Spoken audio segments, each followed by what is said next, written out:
Hello students, welcome to my channel Gyan Ganga. Students, आपका स्वागत है हमारे चैनल ज्ञान गंगा पर। और ये क्लास 8 का chapter number 7 conservation of plants and animals हम शुरू करने जा रहे हैं। ये साइंस का चैप्टर है, एनसीईआरटी बुक से हम पढ़ रहे हैं। ये सबके लिए हेल्पफुल है, जो बेसिक लेवल की साइंस पढ़ना चाहते हैं उनके लिए भी, और क्लास 8 के लिए तो स्पेशली मैंने बनाया ही है। ठीक है, तो चलिए देखते हैं इस चैप्टर में क्या है भाई। इस चैप्टर में देखिए दिया है कि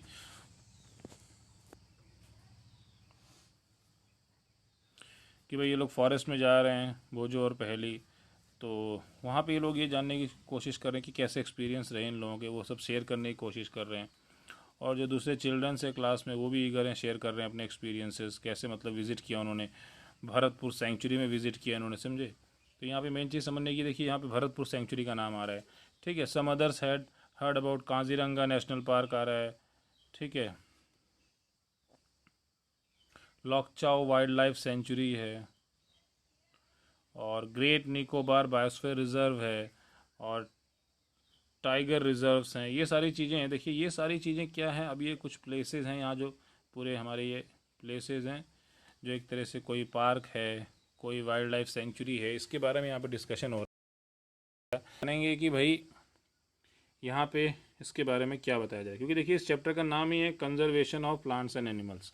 तो यहाँ पे कंजर्वेशन किया जा रहा है, मतलब उनका रख रखाव किया जा रहा है, उनका बचाव किया जा रहा है कि वो चीज़ें ख़त्म ना हो जाएं, वो इस पृथ्वी से धीरे धीरे ख़त्म ना हो जाए, इस चीज़ के लिए बचाव किया जा रहा है, उनको कंजर्व किया जा रहा है। ठीक है, तो देखिए सबसे पहले आ रहा है, जब आप प्लांट्स एंड एनिमल्स को कंजर्व कर रहे हैं, तो सबसे पहले अगर हम प्लांट्स की बात करें, तो प्लांट्स के टर्म में अगर हम बात करें तो एक इम्पॉर्टेंट, सबसे इम्पॉर्टेंट जो टर्म आ रही है वो है deforestation and its causes. Deforestation मतलब जंगलों को काटना। डिफॉरेस्टेशन का मतलब क्या है? जंगलों को काटना। देखिए बता रहा है कि a great variety of plants and animals exist on earth. देखिए बहुत सारे प्लांट्स और एनिमल्स अर्थ पे हैं, और ये एसेंशियल होते हैं वेलबींग के लिए, सर्वाइवल ऑफ मैनकाइंड के लिए, मतलब मैनकाइंड के लिए, वेलबींग के लिए, उनके सर्वाइवल के लिए बहुत ही एसेंशियल होते हैं। ठीक है, और एक मेजर थ्रेट आ गया इन लोगों के लिए अब, जो भी मतलब जीव जंतु वहाँ रह रहे हैं, कि भाई वो ये है कि डिफॉरेस्टेशन है। डिफॉरेस्टेशन क्या हो रहा है भाई, जब जंगलों को हम काट देंगे तो ये लोग कहाँ रहेंगे, क्योंकि भाई ये जीव जंतु जंगलों में ही रहते हैं।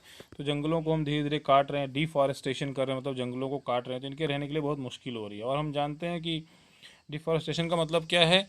Clearing forest and using that land for other purposes, मतलब जंगल को काटना और उस जमीन को दूसरे दूसरे चीज़ों के लिए यूज़ करना। ठीक है, जैसे हम पेड़ों को काटते हैं अलग अलग पर्पस के लिए, जैसे प्रोक्यूरिंग लैंड फॉर कल्टीवेशन। पेड़ों को क्यों काटते हैं, जंगल को क्यों काटते हैं हम? क्योंकि हमें ज़मीन चाहिए होती है खेती करने के लिए, घर बनाने के लिए, फैक्ट्रीज बनाने के लिए, फर्नीचर बनाने के लिए, और वुड को एज ए फ्यूल यूज़ करने के लिए। तो इन सभी कारणों से, ठीक है, इन सभी कारणों से हम क्या करते हैं, जंगल को काटते हैं। तो जंगल को काटने के बहुत सारे कारण हैं, क्योंकि भाई पॉपुलेशन बढ़ रही है, तो अब जब ज़मीन बची नहीं है तो जंगल को काट के लोग वहाँ घर बना रहे हैं, फैक्ट्रीज बना रहे हैं, खेती कर रहे हैं, सबकी डिमांड को पूरा करने के लिए जंगलों को काटना पड़ रहा है। तो इस तरह से देखिए डिफॉरेस्टेशन का एक कॉन्सेप्ट आ गया यहाँ पर। तो कुछ नेचुरल रिसोर्सेस नहीं, सम कुछ मतलब नेचुरल कॉजेज भी होते हैं डिफॉरेस्टेशन की, जैसे फॉरेस्ट फायर हो गया, सीवियर ड्राउट्स हो गया। मान लीजिए जंगल में आग लग गई, तो उससे भी जंगल पूरे तबाह होते हैं। तो फॉरेस्ट फायर से भी डिफॉरेस्टेशन हो रहा है, सीवियर ड्राउट से भी हो रहा है, मतलब मान लीजिए बहुत ज़्यादा सूखा पड़ गया तो भी सारे जंगल सूख जाएंगे। तो यानी कि फॉरेस्ट फायर की वजह से भी जंगल खराब हो रहे हैं, सीवियर ड्राउट्स की वजह से भी जंगल खराब हो जा रहे हैं, मतलब बहुत ज़्यादा सूखा पड़ने से या जंगलों में आग लगने से भी जंगल सारे बेकार हो जा रहे हैं। तो ये सारे कारण हैं कि किस तरह से जंगल खराब हो जा रहे हैं और डिफॉरेस्टेशन हो रहा है। तो डिफॉरेस्टेशन होने से क्या हो रहा है, बहुत नुकसान हो रहा है हम लोगों को। ठीक है, सारे जंगल खत्म हो जा रहे हैं, तो उसमें रहने वाले सारे जीव जंतुओं का घर खत्म हो जा रहा है। तो आपको यही सारी चीज़ें याद रखनी है कि भाई डिफॉरेस्टेशन से देखिए क्या नुकसान हो रहा है। अब देखिए बता रहा है, उसी के बाद देखिए नेक्स्ट टॉपिक यही बता रहा है, कॉन्सिक्वेंसेज ऑफ डिफॉरेस्टेशन। डिफॉरेस्टेशन से, डिफॉरेस्टेशन के क्या कॉन्सिक्वेंसेज हैं, उसके क्या परिणाम हैं। तो आपको याद रखना है कि भाई डिफॉरेस्टेशन की जब हम बात कर रहे हैं, तो डिफॉरेस्टेशन से क्या हो रहा है भाई, जब पेड़ काट रहे हैं बहुत ज़्यादा, तो क्या हो रहा है, टेम्परेचर बढ़ रहा है, पॉल्यूशन लेवल बढ़ रहा है। ध्यान रखिए, जंगल जब काट रहे हैं तो डिफॉरेस्टेशन बढ़ रहा है, मतलब सॉरी, डिफॉरेस्टेशन जब कर रहे हैं यानी कि जंगलों को जब काट रहे हैं तो टेम्परेचर बढ़ रहा है, पॉल्यूशन लेवल बढ़ रहा है अर्थ का। यानी कि अगर पेड़ पौधे हम काटेंगे तो क्या होगा, पेड़ पौधे काटेंगे तो गर्मी बढ़ेगी, टेम्परेचर बढ़ेगा, पॉल्यूशन लेवल बढ़ेगा। ये सारी चीज़ें पेड़ों को काटने से हो रही हैं। इसलिए बोलते हैं भाई पेड़ों को कम से कम काटो। और धीरे धीरे इंक्रीज हो रहा है, कार्बन डाइऑक्साइड का कंटेंट बढ़ रहा है एटमॉस्फेयर में। जब पेड़ ही नहीं है तो कार्बन डाइऑक्साइड को कौन यूज़ करेगा? तो धीरे धीरे क्या हो रहा है, कार्बन डाइऑक्साइड का कंटेंट जो है वो एटमॉस्फेयर में धीरे धीरे बढ़ रहा है। ठीक है, तो हमें ये याद रखना है that level of carbon dioxide, that is the level of carbon dioxide is also increasing because of what, because of the deforestation. ये चीज़ हो गई। ग्राउंड वाटर लेवल भी धीरे धीरे कम हो रहा है, तो ग्राउंड वाटर लेवल भी कम हो रहा है। डिफॉरेस्टेशन जो है डिस्टर्ब कर रहा है बैलेंस को, जो नेचर ने पूरा बैलेंस भरा है, डिफॉरेस्टेशन उसको भी डिस्टर्ब कर रहा है। ठीक है, और सॉइल की फर्टिलिटी डिक्रीज हो रही है, रेनफॉल जो है कम हो जाती है, रेनफॉल डिक्रीज हो रही है, सॉइल की फर्टिलिटी डिक्रीज हो रही है। तो ये सारी चीज़ें क्यों हो रही हैं? ये सारी चीज़ें इसलिए हो रही हैं क्योंकि क्या हो रहा है, डिफॉरेस्टेशन हो रहा है। तो आपको ये याद रखना है कि डिफॉरेस्टेशन हो रहा है। ठीक है, यानी कि डिफॉरेस्टेशन से क्या हो रहा है, रेनफॉल कम हो रहा है, सॉइल की फर्टिलिटी कम हो रही है। So rainfall level is decreasing, soil fertility is decreasing, all these things are happening due to deforestation. तो ये सारी चीज़ें हैं डिफॉरेस्टेशन की वजह से, मतलब जंगलों को काटने की वजह से। इसलिए बोलते हैं ना ज़्यादा से ज़्यादा पेड़ लगाओ। आप बोल रहे हैं कि अगर पेड़ पौधे कम होंगे तो ज़्यादातर चांसेस होते हैं कि नेचुरल क्लाइमिटीज़ आती हैं, मतलब प्राकृतिक आपदाएं आती हैं, जैसे कि फ्लड्स और ड्राउट्स। अगर पेड़ पौधे कम होंगे तो फ्लड्स और ड्राउट्स भी ज़्यादा आएंगे। ये आपको दिमाग में रखना है कि अगर पेड़ पौधे कम होंगे तो क्या होगा, फ्लड्स और ड्राउट्स भी ज़्यादा आएंगे। फ्लड्स मतलब बाढ़, ड्राउट्स मतलब सूखा। तो नेचुरल क्लाइमिटीज़ यानी कि प्राकृतिक आपदाएं, so the natural calamities are also coming due to the deforestation, that is like floods and like drought. So all these things we have to keep in mind कि भाई पेड़ काटने से सूखा भी आएगा, बाढ़ भी आएगी, सब कुछ होगा। यानी कि पेड़ देखिए कितने इंपॉर्टेंट है, पूरा बैलेंस बना के रखते हैं नेचर का। और देखिए फोटोसिंथेसिस करते हैं प्लांट्स, है ना। प्लांट्स को क्या चाहिए होता है, कार्बन डाइऑक्साइड चाहिए होता है फोटोसिंथेसिस के लिए।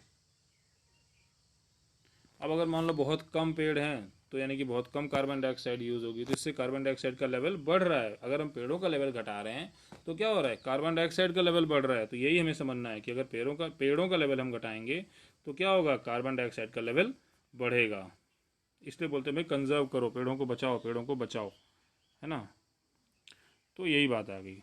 इससे क्या होगा, ग्लोबल वार्मिंग होगी। जब कार्बन डाइऑक्साइड का लेवल बढ़ रहा है तो देखिए दूसरी समस्या आ गई, ग्लोबल वार्मिंग हो रही है। ग्लोबल वार्मिंग मतलब पूरी पृथ्वी के टेम्परेचर का बढ़ना, पूरी पृथ्वी का जो एवरेज टेम्परेचर है। So there is a increase in the average temperature of the earth, that is called as global warming. ये किसकी वजह से हो रहा है, कार्बन डाइऑक्साइड की मात्रा के बढ़ने की वजह से। क्यों? क्योंकि जो कार्बन डाइऑक्साइड होता है वो ट्रैप कर लेता है हीट रेज को, जो कि अर्थ से रिफ्लेक्ट होकर आती हैं। तो आपको याद रखना है कि जो अर्थ से हीट रेज रिफ्लेक्ट होकर आ रही हैं उनको कार्बन डाइऑक्साइड क्या करता है, ट्रैप कर लेता है और पृथ्वी को धीरे धीरे गर्म करने लगता है। जब कार्बन डाइऑक्साइड की मात्रा बढ़ गई तो ज़्यादातर हीट ट्रैप करेगा, ज़्यादा हीट ट्रैप करेगा तो ज़्यादा गर्मी होगी, तो ग्लोबल वार्मिंग होगी। यानी कि पेड़ काटने से ग्लोबल वार्मिंग हो रही है। देखिए कैसे चीज़ें इंटर रिलेटेड हैं। पेड़ काटेंगे तो ग्लोबल वार्मिंग होगी। क्यों? क्योंकि पेड़ काटेंगे तो कार्बन डाइऑक्साइड की मात्रा बढ़ेगी, उनको यूज़ करने का कोई नहीं बचेगा। जब कार्बन डाइऑक्साइड की मात्रा बढ़ेगी तो हीट रेस को ज़्यादातर रोकेंगे ये लोग, ज़्यादा कार्बन डाइऑक्साइड, ज़्यादा हीट रेस रुकेंगी जो रिफ्लेक्ट हो रही हैं अर्थ से, उसकी वजह से ग्लोबल वार्मिंग होगी। तो ग्लोबल वार्मिंग का मतलब क्या है, पूरी पृथ्वी की वार्मिंग, पूरी पृथ्वी के टेम्परेचर का बढ़ना। आजकल देखिए दिन प्रतिदिन हर साल कितनी ज़्यादा गर्मी हो रही है। ये क्यों हो रहा है? क्योंकि सारे पेड़ काटे जा रहे हैं। इसलिए पेड़ों को कम से कम काटना है, ज़्यादा से ज़्यादा पेड़ हमें लगाने हैं। ठीक है, टेम्परेचर बढ़ेगा अर्थ पे तो पूरा वाटर साइकिल डिस्टर्ब हो जाएगा। जब भाई टेम्परेचर बढ़ेगा तो वाटर साइकिल डिस्टर्ब हो जाएगा, इससे रेनफॉल कम हो जाएगी। रेनफॉल कम हो रही है, जब वाटर साइकिल डिस्टर्ब हो जाता है तो वो ड्राउट्स भी करता है, सूखे भी आते हैं। तो सूखा पड़े तो भाई जब रेनफॉल नहीं होगी तो सूखा पड़ेगा ना, सूखा पड़ेगा तो सारी फसल खराब हो जाएगी, फसल खराब हो जाएगी तो इंसानों को खाने को क्या मिलेगा।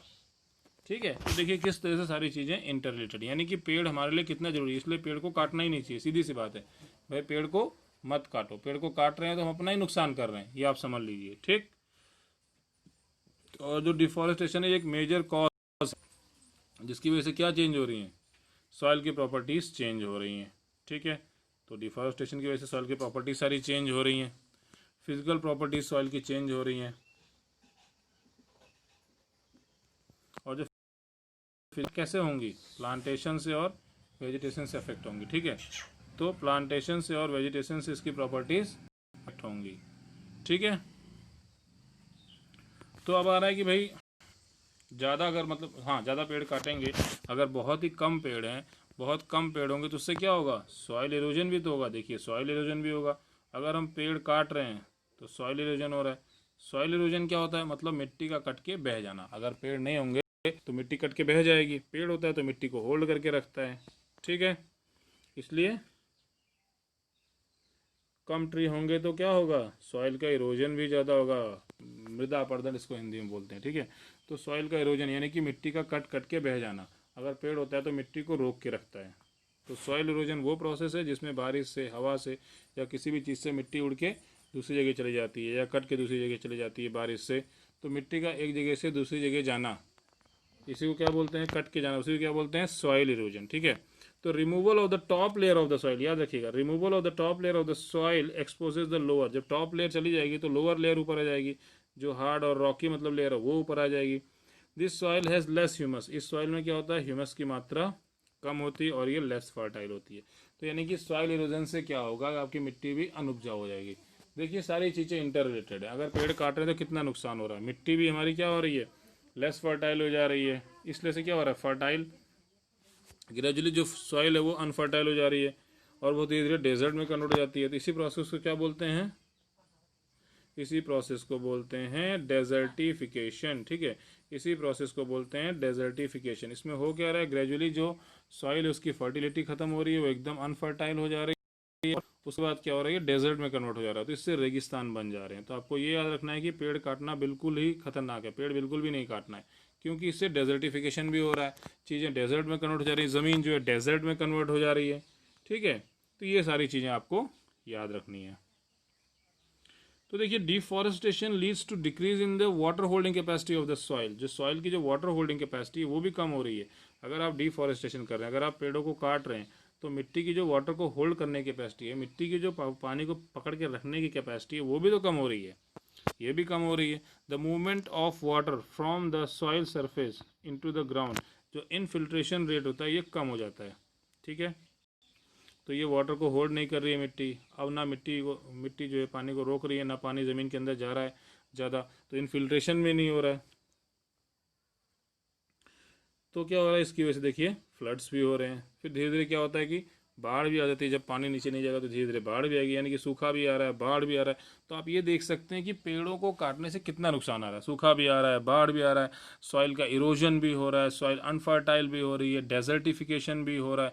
इतनी सारी चीज़ें पेड़ से संबंधित है, यानी कि पेड़ को तो किसी कीमत पर नहीं काटना, यहाँ पर ये समझने की चीज़ है हमें। तो इसलिए हमें ये कोशिश करनी है कि पेड़ को कम से कम काटा जाए। ठीक है, जैसे अदर प्रॉपर्टीज है सॉइल की, जैसे न्यूट्रिएंट कंटेंट है, टेक्सचर है, ये सब भी चेंज होता है डिफॉरेस्टेशन की वजह से। यानी कि जंगलों को काटना, पेड़ों को काटना बहुत खतरनाक है। इसलिए पेड़ों को कम से कम काटो और ज़्यादा से ज़्यादा पेड़ लगाओ। जितना पेड़ लगाएंगे हमें उतना ही फ़ायदा होगा। इसलिए इंसान की कोशिश यही होनी चाहिए भैया कि पेड़ कम से कम काटो।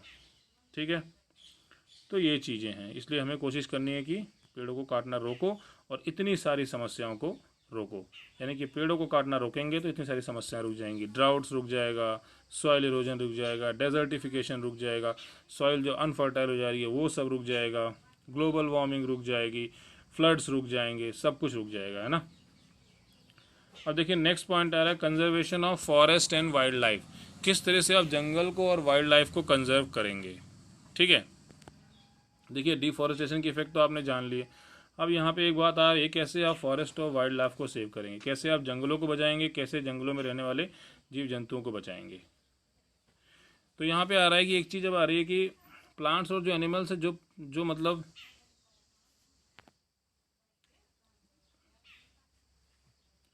हाँ देखिए, जो प्लांट्स है कोई एक पर्टिकुलर एरिया में पाए जाते हैं। जैसे मान लीजिए हिमालयन रीजन में पाया जाता है वहीं पाया जाएगा। जैसे मान लो जो अपर पीक से हिमालय में पाया जाता है वहीं पाया जाएगा। जो बिलोंग करते हैं लोअर वेस्टर्न घाट को वहीं पाए जाएंगे। ठीक है, तो अलग अलग तरह के जीव जंतु देखो अलग अलग तरह जगह पर पाए जाते हैं। ठीक है, तो देखिए हर जगह की बायोडाइवर्सिटी जो होती है वो अलग अलग होती है। हर जगह के मतलब जीव जंतु जो होते हैं वो अलग अलग होते हैं। ठीक है, एक फॉरेस्ट एम्प्लॉय उसने मतलब दिखाया भाई इन लोगों की बायोस्फीयर रिजर्व भी दिखाया। इसने ये समझाया कि कैसे इन चीज़ों को प्रिजर्व कर रहे हैं।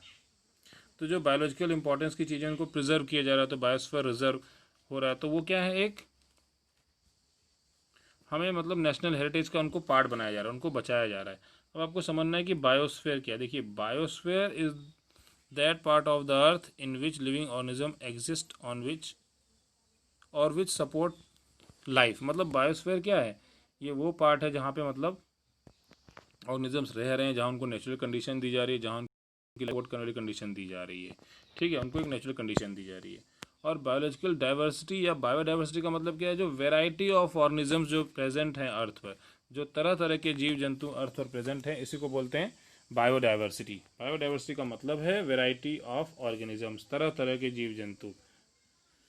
ठीक है, और उनकी रिलेशनशिप कैसी है एक दूसरे के साथ, उनकी रिलेशनशिप और इन्वायरमेंट के साथ कैसी उनकी रिलेशनशिप है, तो ये सब कुछ आपका बायोडाइवर्सिटी के अंतर्गत आ जाता है। तो बायोस्फीयर, बायोडाइवर्सिटी, ये सारे कॉन्सेप्ट सबको पता होना चाहिए। ठीक है, तो आपने देख लिया कि बायोडाइवर्सिटी का मतलब है कि अलग अलग प्रकार के जो जीव जंतु अलग अलग क्षेत्रों में पाए जाते हैं, तो वो वहाँ की बायोडाइवर्सिटी हो जाती है। और देखिए, गवर्नमेंट एजेंसीज बहुत कोशिश कर रही हैं कि इनको बचाया जाए, एनिमल्स को बचाया जाए, फॉरेस्ट को बचाया जाए। गवर्नमेंट ने बहुत सारे रूल्स बना रखे हैं, पॉलिसीज़ बना रखी हैं, इनको कंजर्व किया जा रहा है। वाइल्ड लाइफ सेंचुरीज बना रखी हैं, नेशनल पार्क्स बना रखे हैं, बायोस्फीयर रिजर्व्स बना रखे हैं। Biosphere reserves, wild life sanctuaries, national parks, ये सारी चीज़ें क्या है, ये सब प्रोटेक्टेड एरियाज है जहाँ पे conservation of plants and animals हो रहा है। जो भी मतलब उस एरिया में, कोई भी एरिया में जो मतलब प्लांट्स और एनिमल ना जाए, ख़त्म ना हो जाए, वो विलुप्त ना हो जाए, वो वहाँ से गायब ना हो जाए, उनको बचाने के लिए इस तरह की मतलब वाइल्ड लाइफ सेंचुरीज हो गई, नेशनल पार्क्स हो गए, बायोस्फीयर रिजर्व्स हो गए, ये सारी चीज़ें बनाई जा रही हैं। ठीक है, ये सब एक तरह से प्रोटेक्टेड एरिया है गवर्नमेंट के द्वारा, ताकि वहाँ प्लांट्स और एनिमल्स को सबको प्रोटेक्ट करके रखा जा सके। ठीक है, अब एक चीज़ आ रही है, जो प्रोटेक्ट कर रहे हैं जितने भी ये फ्लोरा एंड फौना, जो भी पेड़ पौधे जीव जंतु, उनके हैबिटेट में जो उनको हम प्रोटेक्ट कर रहे हैं, उनको बोलते हैं प्रोटेक्टेड एरियाज। तो ये जो प्रोटेक्टेड एरियाज होते हैं वो नेचुरल प्रोटेक्टेड एरिया हैं, जहाँ पे मतलब वो रह रहे हैं उसी एरिया को पूरा हम प्रोटेक्ट कर देते हैं, तो उसको बोलते हैं सेंचुरीज। ठीक है, क्या बोलते हैं इसको, सेंचुरीज बोलते हैं, या नेशनल पार्क्स बोलते हैं, या बायोस्फीयर रिजर्व बोलते हैं। इनको जो है इनमार्क किया गया है। तो मतलब यहाँ पे plantation, cultivation, grazing, felling trees, hunting and poaching are prohibited. इस एरिया में कोई आदमी नहीं जा सकता, वहाँ पे ना खेती कर सकता है, ना पेड़ पौधे ला सकता है, ना चरा सकता है, ना शिकार कर सकता है, ना कुछ कर सकता है, कुछ नहीं कर सकता वहाँ पे। वो सिर्फ एक प्रोटेक्टेड एरिया, मतलब वहाँ कोई इंसान की कोई एक्टिविटी अलाउड नहीं है, वहाँ सिर्फ जानवर ही रहेंगे और वो अपने नेचुरल हैबिटेट में ही प्रोटेक्टेड रहेंगे, इसीलिए उसका नाम रखा गया है प्रोटेक्टेड एरियाज। तो ये वो प्रोटेक्टेड एरियाज हैं जहाँ पे सारे जीव जंतु सुरक्षित रहते हैं, अपने नेचुरल हैबिटेट में सुरक्षित रहते हैं, वहाँ इंसानों की कोई आवाजाही नहीं होती है। ठीक है, तो ये आपको याद रखना है कि भाई ये प्रोटेक्टेड एरियाज क्या हैं, सेंचुरीज हैं, नेशनल पार्क्स हैं, बायोस्फीयर रिजर्व्स हैं, ये सारी चीज़ें हैं। ठीक है, यहाँ पे कोई खेती बाड़ी कुछ नहीं होता है, यहाँ सिर्फ जीव जंतु रहते हैं, सरकार ने फिक्स कर दिया यहाँ कोई नहीं जाएगा भाई।